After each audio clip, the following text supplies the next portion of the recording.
behalf of the First Nation I represent is Miksuk Cree First Nation. We're north border of Alberta. I represent 2,500 members that have been there since before the signing of the treaty. The same message that I have been giving, and the same message we've said before, is that Miksuk Cree doesn't oppose development. What we do oppose is the rapid pace of it and failure of a plan from both governments, Alberta and Canada, to manage the development in a more sustainable way. The people in my First Nation have met with the industry governments and told them their concerns of the contamination of our water, our land, infringement on our treaty rights. We've also addressed with the governments that they need to develop a plan to manage this development in a more responsible manner. So that's the same message I want to give here, is that it needs to be managed. The oil sands need to be managed in a more,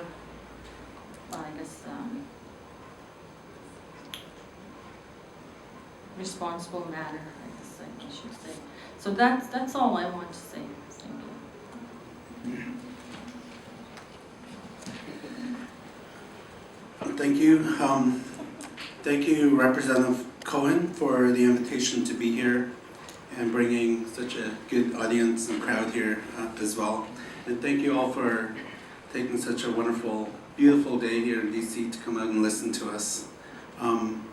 We've traveled from far. We've come here to tell our story. We feel is very important because I believe often people on Capitol Hill are usually used to oil companies and politicians from both Alberta and Canada coming here and telling you what a wonderful state the Alberta environment and the Alberta economy is, and that the tar sands are the best thing that Americans can invest in and support.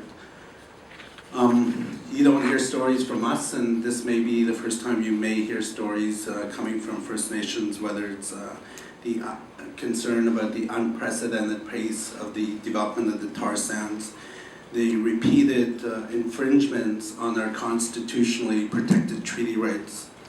I want to talk very quickly about two things: cancers and contamination. Fort Chipewyan is downstream from many of the tar sands projects, the multi-billion-dollar tar sands projects. We're directly downstream on the Athabasca River. The tar sands has been mined very intensely in the last 40 years within our traditional lands, and our suspicion is that it's having major implications on our water, on our land, on our air, on the fish, on the sediment, and the snow, and many things. And we believe it's also contributing to the rare and aggressive cancers that our community has been observing over the last 10 years. When our doctor first went public about the cancers 5 years ago in 2006, he was actually ostracized by the Alberta government in Canada. And as opposed to those responsible authorities coming to the aid of my community or to Dr. O'Connor's suggestions that there was a problem with cancers in our community, they actually collaborated in laying charges against Dr. John O'Connor. He was characterized as a whistleblower. He was actually run out of the province, not intentionally, but because of the stress he was enduring, being ostracized by oil companies, the government of Alberta, Canada, and so on.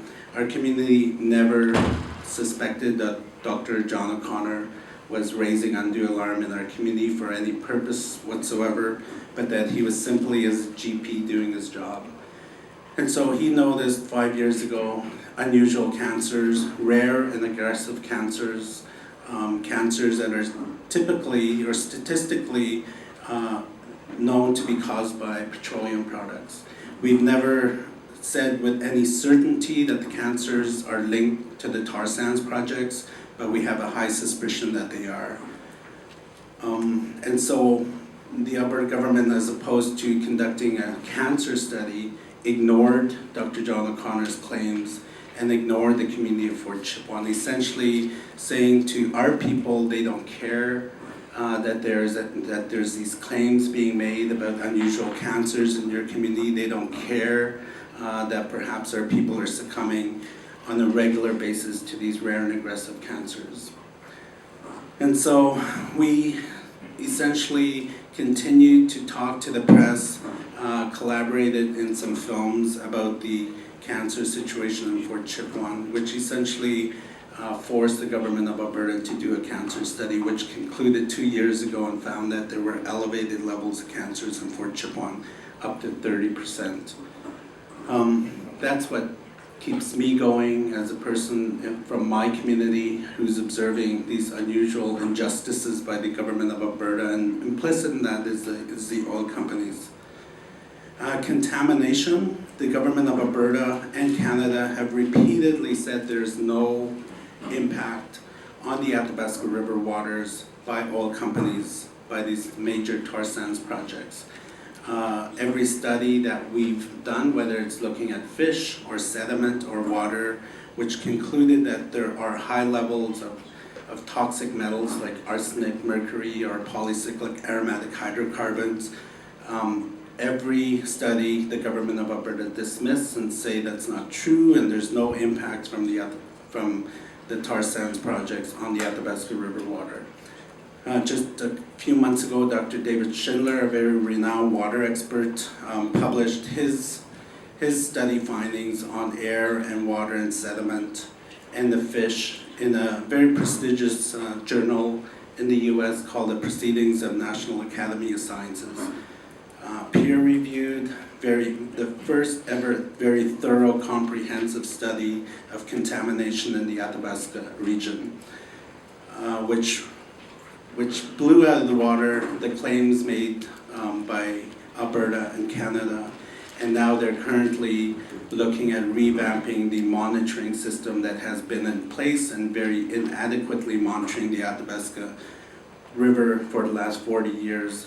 So both Alberta and Canada are currently looking at developing new, in their words, robust, state-of-the-art monitoring programs